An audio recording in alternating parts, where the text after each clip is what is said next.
România socialistă, România normală, România sănătoasă.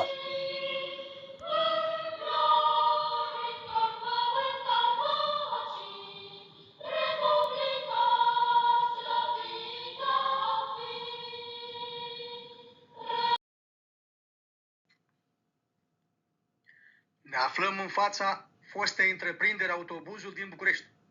Astăzi, în această întreprindere, nu mai există decât poarta de intrare, care amintește că pe aici intrau 6200 de oameni care aveau un loc de muncă. Nu erau șomeri.